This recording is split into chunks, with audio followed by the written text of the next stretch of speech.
When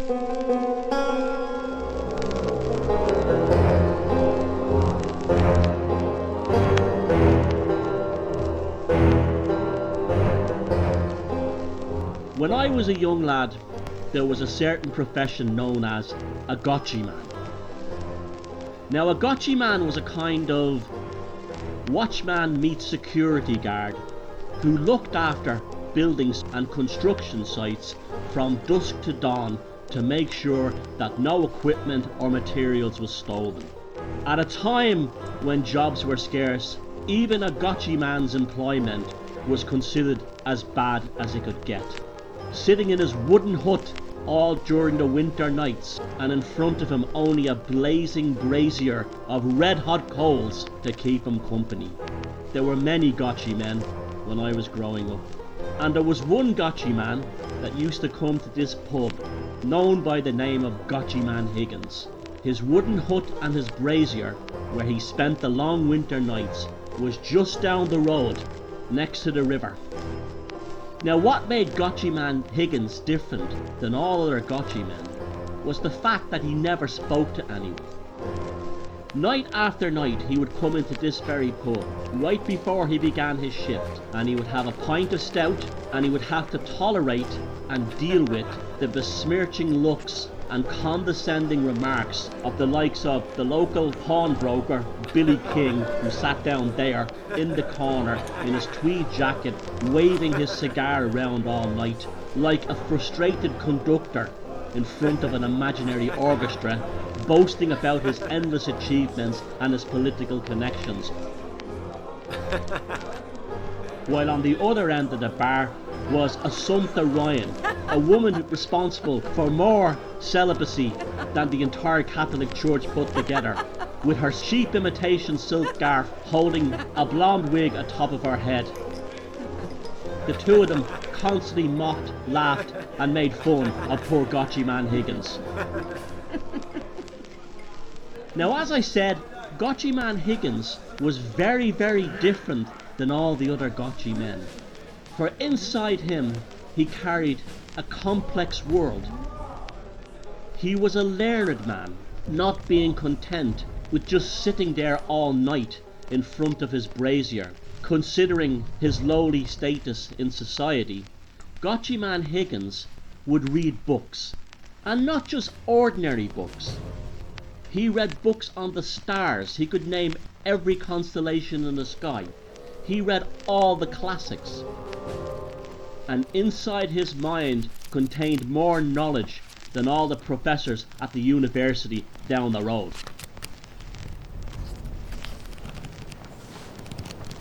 One night after he began his shift, a storm blew up, a violent storm. His wooden hut began to shake violently.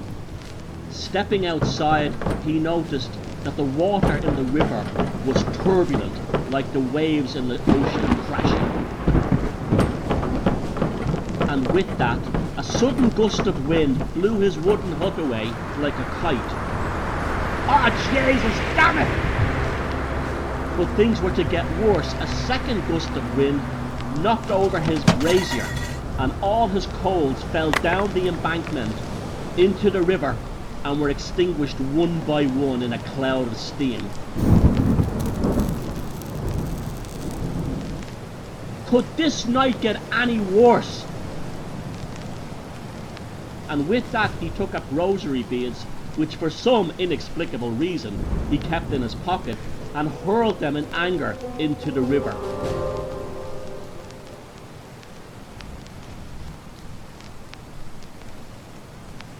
But then something remarkable happened. As soon as the rosary beads sank below the water, a silence enveloped all around him. The storm had suddenly ceased, and the lightning had vanished. GOTCHIEMAN Higgins began to feel very strange indeed. GOTCHIEMAN Higgins turned his attention towards the billowing steam from the coal which had rolled into the river. It had turned into a mighty cloud before him. to his terror and amazement, the great cloud of vapor began to take the form of a beautiful woman.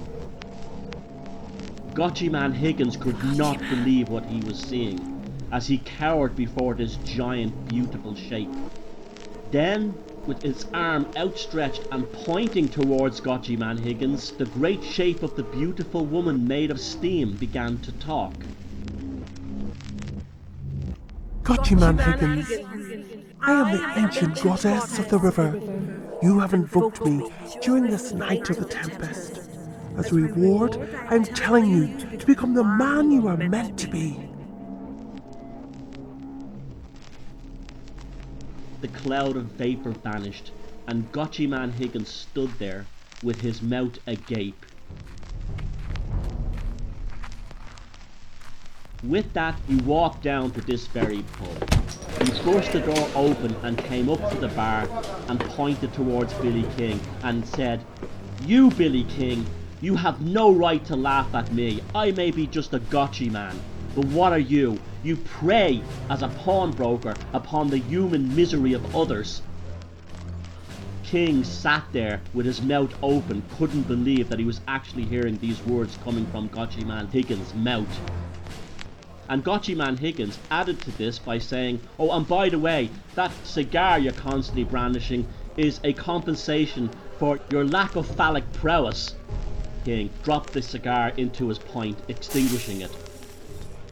And then furthermore, GOTCHIEMAN Higgins went on, "And I'm not surprised you suffer from these problems, because you have to look at Assumpta Ryan at the end of the bar every night, who I would compare to a manatee, except neither one of you know what a manatee is." "God bless us and save us! He's gone mad!"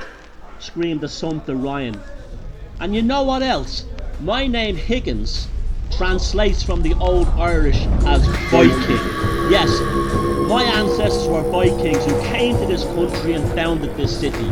We arrived on long ships, brandishing swords and carrying shields, while the likes of Assumpta Ryan's and Billy King's ancestors cowered in terror. And you have the right to look down on me. You're talking to a Viking. That's who you're talking to.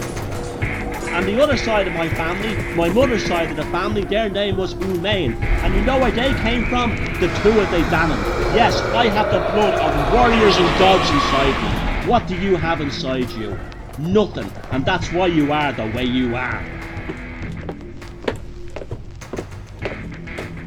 And with that, GOTCHIEMAN Higgins turned around and exited this very pub by slamming that door behind him, only to be seen as a silhouette as one last flash of lightning lit up the night sky.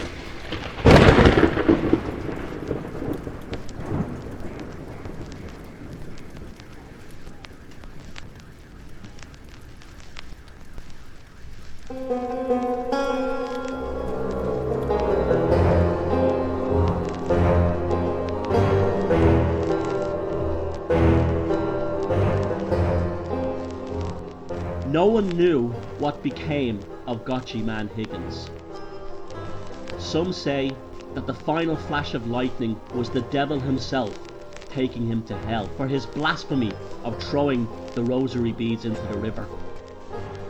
Others said he went mad and walked right across Ireland to the cliffs of Moher and jumped into the Atlantic Ocean. And then there were others who said he emigrated to New York and became a famous property developer. But no matter what, no matter where he went, for the rest of his days, he was no longer known as the GOTCHIEMAN, and instead was referred to as Mr. Higgins.